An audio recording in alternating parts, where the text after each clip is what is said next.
समृद्धी महामार्गावर भीषण अपघात, भरधाव कारची ट्रकला धडक, कल्याणमधील दोघांचा जागीच मृत्यू.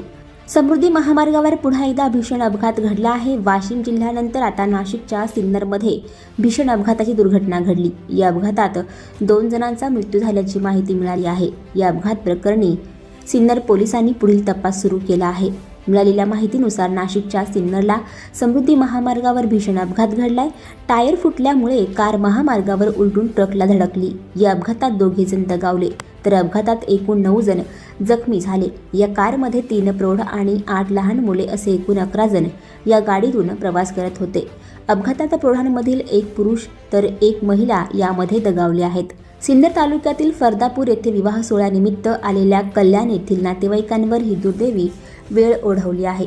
सिन्नर तालुक्यातील पाटोळे शिवारात येणाऱ्या समृद्धी महामार्गावर हा भीषण अपघात घडला. यात गाडी पूर्णतः चक्काचूर झाली आहे. घटनेचा अधिक तपास सिन्नर पोलीस करत आहेत. आणखी नवनवीन व्हिडिओ पाहण्यासाठी आताच आमच्या स्टार TV 9 चॅनलला सबस्क्राईब करा, लाईक करा, शेअर करा. Bureau report, star TV 9, Sinnar, Nashik.